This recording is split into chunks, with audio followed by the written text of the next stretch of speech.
오늘은 18장입니다.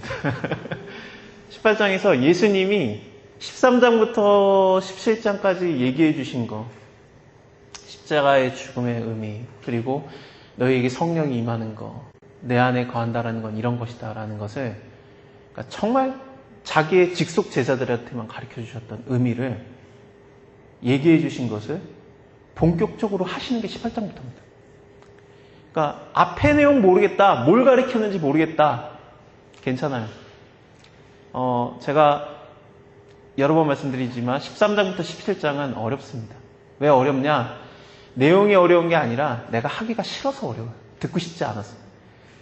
근데 예수님께서 그걸 너무나도 잘 아시기 때문에 예수님의 가르치는 방법은, 선생으로서 가르치는 방법은 말하고 이거대로 해라, 안 해? 그럼 정령 죽으리라 그러지 않아요. 하나님의 언제나 가르치시는 스타일은 어땠냐면은 내가 했고 너희도 본받아서 따라해라 해요. 내가 너에게 발을 씻긴 것처럼 너희도 하리라. 내가 고난받은 것처럼 너희도 고난을 당하리라. 내가 한 것처럼 너희도 된다. 내가 관정에 끌려가서 신문을 받는 것처럼 너희도 그렇게 된다. 그때 뭘 말할지 두려워하지 말아라. 성령께서 친히 너에게 하신 말씀을 가르쳐 주시리. 하나님께서 우리에게 가르치시는 방법은 우리가 말로 못 알아듣는 걸 너무나도 잘 알기 때문에 자기가 직접 하세요. 그게 시작이 18장입니다. 예수님이 이제 말도 다 했고 기도도 다 끝났기 때문에 사실은 제자들도 예수님의 말을 다 듣고 우리가 알았습니다, 우리가 깨달았습니다 그러지만 못 알아들었어요. 그래서 우리가 지금 17장까지 봤는데 못 알아들은 거 괜찮아요. 이제 18장부터 알면 되니까. 예수님이 잡혀시는 거죠. 결론부터 말하겠습니다. 언제나 결론부터 말하는 게 좋은 것 같아요. 왜냐하면 그거를 말하려고 쭉 쌓아오다가 시간이 없어서 제가 놓친 적이 너무 많아서 결론부터 말합시다. 예수님과 빌라도의 대화에서 36절, 37절 이 대화를 쭉 볼 때, 그러니까 예수님이 내 나라는 여기에 속한 게 아니다. 내 나라가 여기 속했으면은 내 종들이 싸워서 나를 유대인에게로 넘겨주지 않게 했을 것이다. 하지만 나를 다 넘겨주는 이유는 뭐냐면은 이 나라는 내 나라가 아니다. 너 유대인의 왕이라며. 이 나라는 내 나라가 아니다. 나는 진짜 내가 왕인데, 너의 말과 같이 내가 왕인데, 이를 위해서 태어났고 내가 왕으로서 태어난 건데, 왕으로서 기름도 부음 받았죠? 향유옥합을 마리아가 기름 부었잖아요. 기름 부어 발랐으니까 그건 그리스도가 되는 거, 예수님이. 그래서 호산나 다윗의 자손이여 이스라엘이 왕으로 오시는 자요. 바로 얘기가 나왔으니까. 예수님이 왕이에요. 왕인데 진리에 대해서 증거하려 함이로다. 무릇 진리에 속한 자는 내 소리를 듣느니라 하면서 예수님께서 진리에 대한 얘기를 하신 다음에 빌라도가 진리가 무엇이냐? 우리가 한 구절이 더 생각나죠. 여기는 안 나오는데 진리가 너희를 자유케 하리라. 도대체 진리가 뭐냐? 그러면 예수님이 진리인 거는 알겠는데, 왜냐하면 진리가 예수님이니까. 그러니까 진리를 듣는 자는 예수님께 속한 자니까. 그러면은 예수님께 속한 자는 자유케 된다라는 게 도대체 뭐냐? 그럼 성경 말씀을 읽고 우리가 모든 법에서 자유로워지는 걸 얘기하느냐? 맞아요, 맞는데 진리가 너희를 자유케 하리라는 뭐냐면은 모를까봐 행동으로 바로 나와요. 이거 다음에 빌라도가 나가서 유대인들에게 나는 그에게서 아무 죄를 찾지 못했다. 6월절이면 너희가 한 사람 놓아주는 전례가 있잖아. 내가 바나바 놓아줄까? 바라바 놓아줄까? 그랬더니 이는 강도예요. 근데 그를 대신해서 예수님이 십자가 지는 게 이게 진리가 너희를 자유케 하리라요. 다시 진리가 너희를 자유케 하리라가 뭐냐? 바라바라는 강도가 있는데 이자를 죽이고 예수를 놓아줄까? 강도인데? 아니에요. 예수를 죽이고 강도를 내놓으세요. 강도가 자유로워지는 게 진리가 너희를 자유케 하리라요. 다시 말씀드리겠습니다. 예수님과 죄인이 있는데 진리가 너희를 자유케 하리라는 뭐냐? 죄인이 죽어야 되는데 예수가 죽고 죄인이 자유롭게 되는 게 진리가 너희를 자유케 하리라요. 그게 우리예요.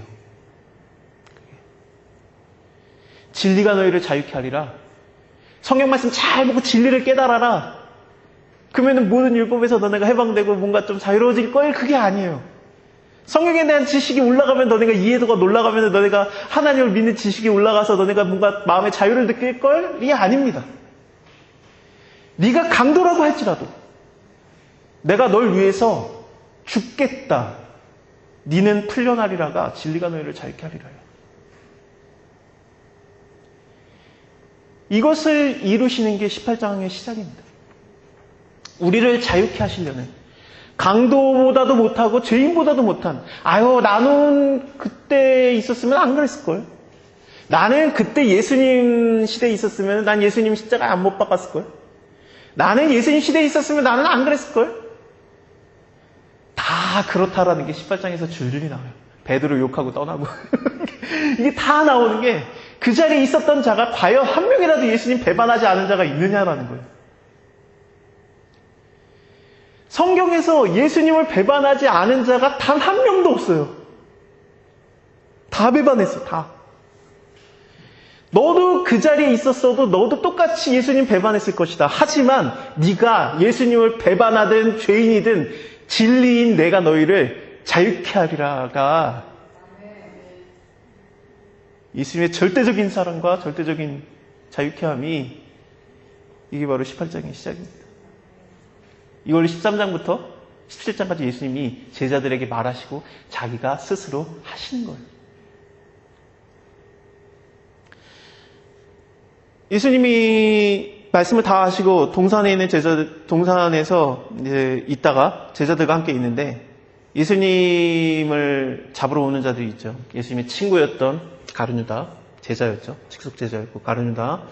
그 다음에 군대와 대제사장이 옵니다.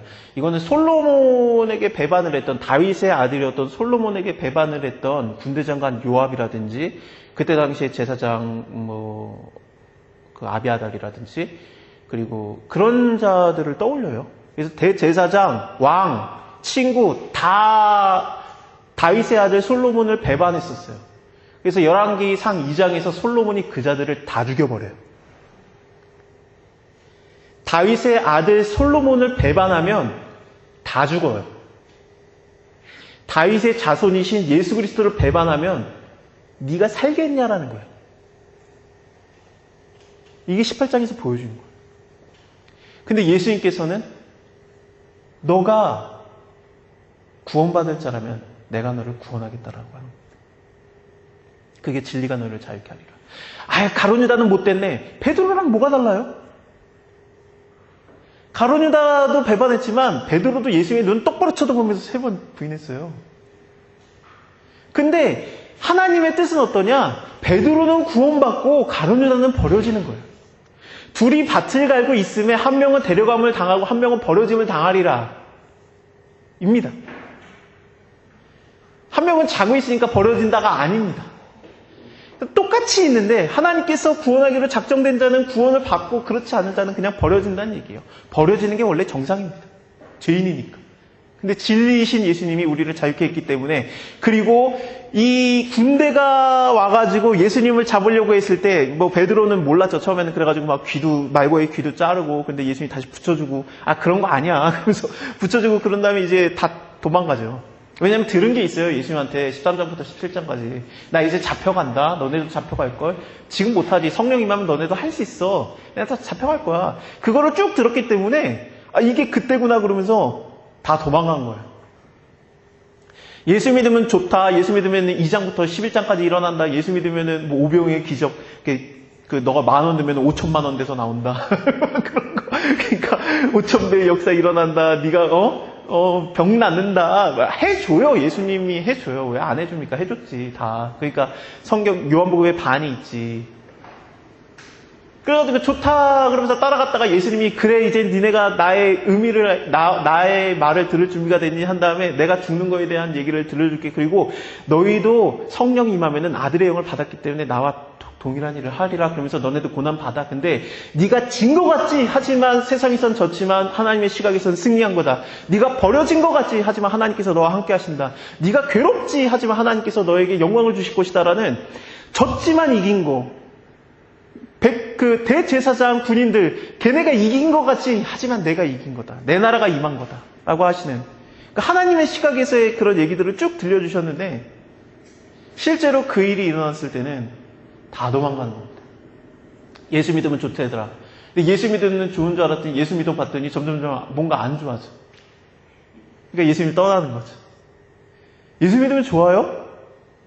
좋죠. 근데 아니 세상의 시각에서 여러분들 친구들이, 여러분들 친척들이, 가족 중에 안 믿는 사람이 야 예수 믿는데 뭐가 달라 그러면은 여러분들 할 말이 없죠.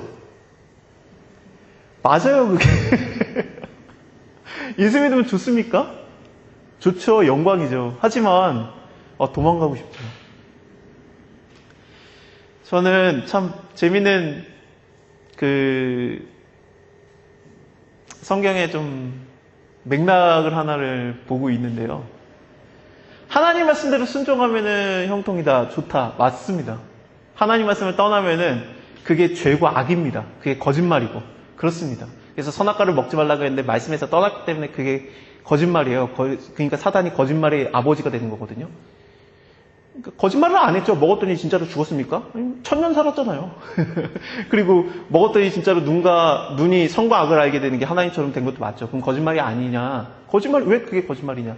그게 거짓말인 이유가 하나님 말씀을 못 지키게 하는 게 거짓말인데, 저는 성경을 보면서 참 재밌는 거를 하나 발견하고 있는데, 오래전부터 좀 생각을 했고 진짜로 그런지 찾아보고 있습니다만 맞아요. 하나님 말씀대로 순종해서 좋아진 예가 성경에서 단 한 번이라도 있습니까?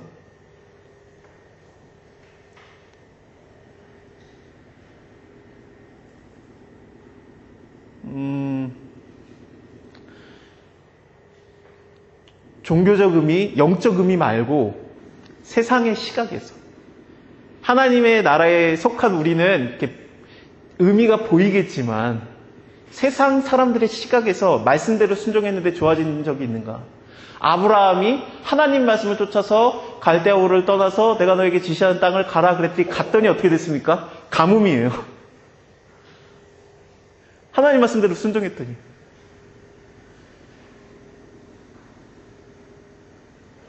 예레미야도 하나님 말씀에 순종했더니 자기가 거짓 선지자로 몰려서 여러 번 죽을 뻔했습니다. 이사야도 하나님 말씀에 순종해서 하나님 말씀을 전했더니 결국엔 순교를 당해요. 이사야도. 하나님 말씀에 순종해서 제대로 된 사람이 있나? 심지어 하나님의 말씀 자체이신 예수님도 하나님 말씀에 순종해서 결국엔 죽어요. 물론 예수님이 선택한 거고 아버지의 뜻이지만 세상의 시각에서 볼 때는 제자들이 보기에도 그것은 사형수의 죽음이고 별로 따라가고 싶지 않은 죽음이었습니다. 내가 하나님 말씀에 순종하면 잘 될 줄 알았는데, 내가 하나님 말씀에 순종하면 내가 만사가 형통할 줄 알았는데, 세상의 시각에서 내가 하나님 말씀에 순종하면 내 사업이 잘 될 줄 알았는데, 내가 하나님 말씀에 순종하면 내 자식이 잘 될 줄 알았는데 뭔가 꼬꾸러지는 것 같은 느낌이 없지 않았습니까?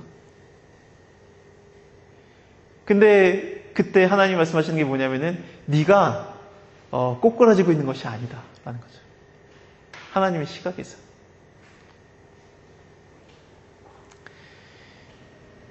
예수님은 아버지의 시각 그리고 하나님의 시각에서는 완전한 영광을 이루시기 위해서, 완전한 승리를 이루기 위해, 그리고 하나님의 나라가 이 땅에 임하게 하기 위해서 십자가를 지시러 가는데 베드로의 시각에서는 아니라고 본 거예요. 그래서 결국엔 도망갑니다. 근데 도망간 게 좀 찝찝하죠. 그래도 예수님이 내 나라가 온다라고 분명히 말했으니까 뭔가 오면은 제대로 될 것 같거든요. 그래가지고 지금까지 3년 동안 따라다녔는데 그래도 한번 좀 뭔가 더 있나? 그래서 미련이 떠나질 않아요. 미련이 떠나지 않은 것은 예수님의 말씀이 이루어지기 위함입니다. 3번 부인해야 되거든요. 그래가지고 예수님 잡힌 데 따라 들어가자 그러다가 그때 당시에 안나스라는 사람의 장인어른이에요, 안나스는. 근데 가야바라는 대제사장이 있었는데 그 가야바의 장인어른 안나스가 사실상 실권자였습니다. 그때 당시에. 실권자의 집에 예수님이 잡혀 있었어요. 그때 거기에 들어갈 방법이 없죠. 우리나라의 최고 실권자의 집에 들어갈 방법이 뭐가 있습니까? 근데 이 요한복음을 쓴 사도 요한이 그 장인어른 안나스랑 아는 사이인 거로, 요한이 가난한 어부라고 생각하시면 안 돼요. 그때 당시 최고 실권자와 아는 사이였습니다. 그래서 그 집에 들어갑니다. 그리고 베드로도 이제 얘도 내가 아는 앤데요. 그리고 따라 들어간 거예요. 베드로도 따라 들어갔는데 베드로가 직접 하는 사이는 아니죠. 그러니까 들어가다가 그 앞에 불 쬐는 데에 있었던 거예요. 추우니까. 불 쬐는 데에 있었고, 그 다음에 요한은 직접 아는 사이니까 끝까지 들어갑니다. 그래서 예수님이 무슨 대화를 했는지를 정확하게 쓸 수 있는 이유는 뭐냐면은 요한이 그래도 끝까지 들어간 거예요. 아는 사이니까. 그래서 거기서 불을 피고 베드로도 쬐고 있는데 나중에 이 불 앞에서 예수님을 3번 부인할 거고 예수님께서는 또 21장에서 부활한 다음에 베드로에게 오신 다음에 물고기 왕창 잡게 한 다음에 불을 쬐시고 그 앞에서 3번 또 사랑 고백을 하게 하실 겁니다. 그래서 그 불을 피워놓고 제자들은 그 베드로는 그 앞에 있었습니다. 예수님이 이 사랑과 깊이 있게 그 대제사장과 얘기를 하는 것들, 그것보다도 오히려 더 중요하게, 요한은 분명히 들어가서 들었으니까. 근데 그 분량보다도 훨씬 더 분량을 크게 가져간 게 뭐냐면은 요한이 베드로가 예수님을 부인하는 거를 훨씬 길게 썼어요. 이거 베드로 복음서가 아니에요. 요한 복음서예요. 요한이 자기의 친구, 자기의 동료의 가장 숨기고 싶은 치부를 이만큼을 썼어요.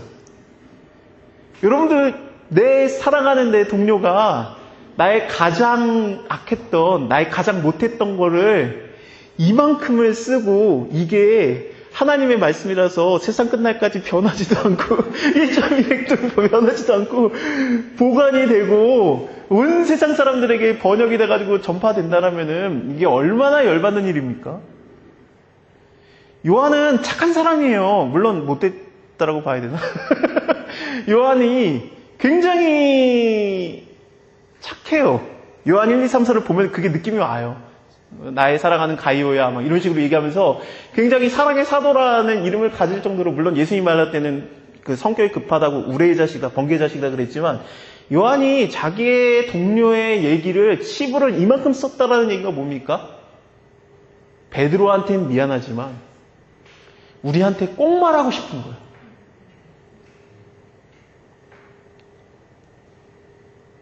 너가 예수 믿으면 좋을 줄 알았지? 그래서 따라왔지. 근데 예수 믿다 보니까 꼬꾸라졌지. 그래서 예수님은 버렸어? 괜찮아. 그 얘기를 하는 거예요. 너 예수님 따라가는 게 좋은 줄 알고 계속 따라가다가 결국에는 안 좋으니까 뭔가 힘들어지고 꼬꾸라지고 괴로우니까 하나님 말씀대로 해봤자 안 되네, 기도해봤자 안 들어주시네 그러면서 하나님을 떠나고 욕하고 몇 년 동안 버리고 하나님을 떠났어도 괜찮다. 나는 너를 안 버릴 자신이 있다라는 말을 여기서 하고 있는 겁니다. 왜 그렇습니까?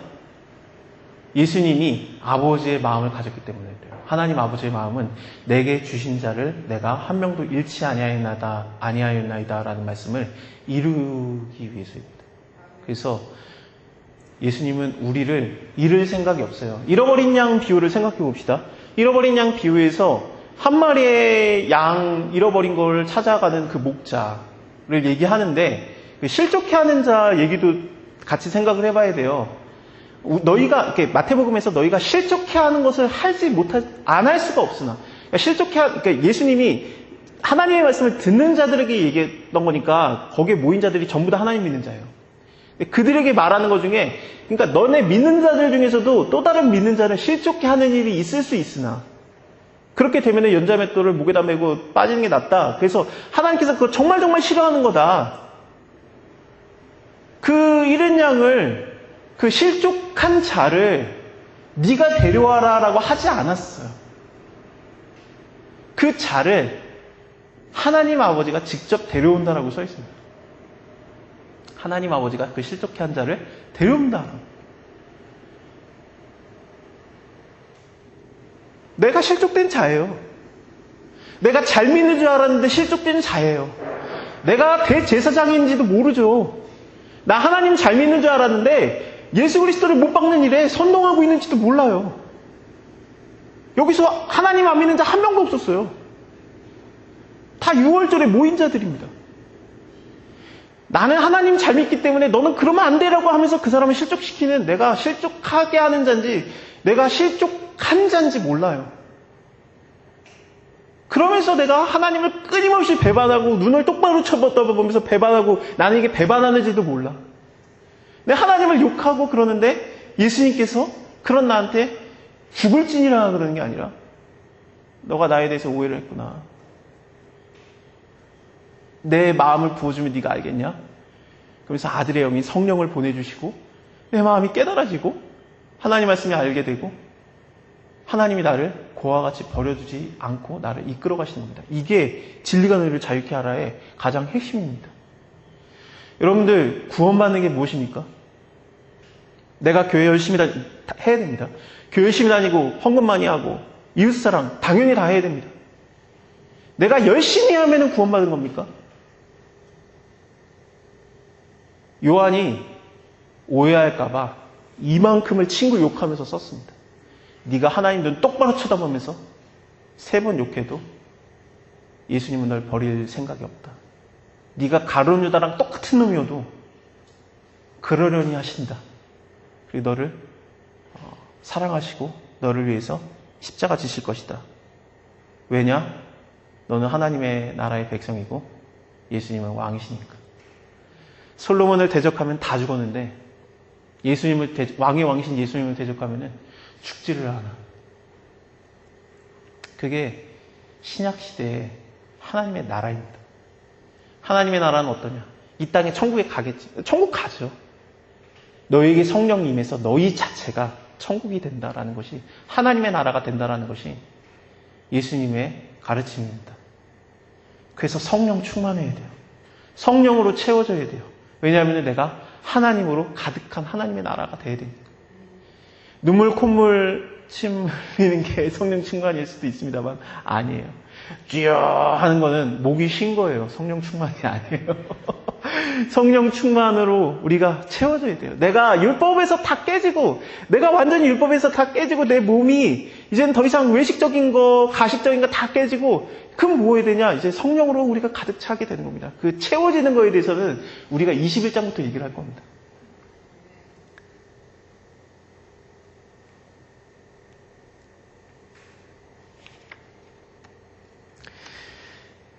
한 구절만 제가 대신 읽어드리고 끝내겠습니다. 그러니까 다니엘서의 얘기인데, 다니엘서 2장 44절의 얘기인데, 다니엘이 예수님의 오시는 나라를 봐요.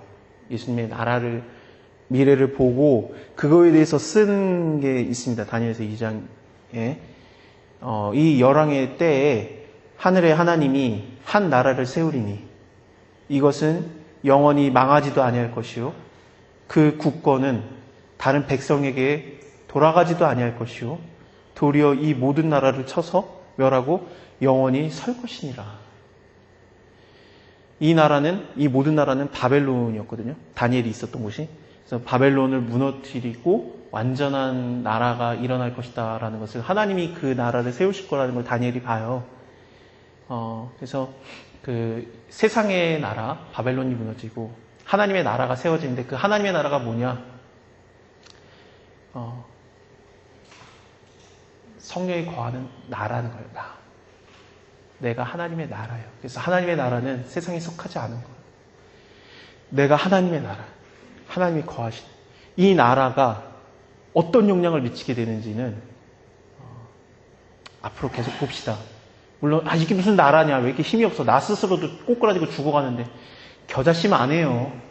천국은 겨자심 안 한데 반드시 자라나서 제국이 된다라는 게 예수님의 비밀이었습니다. 천국의 비밀은 이와 같은, 그거에 대해서 우리가 다음 시간에 깊이 있게 봅시다.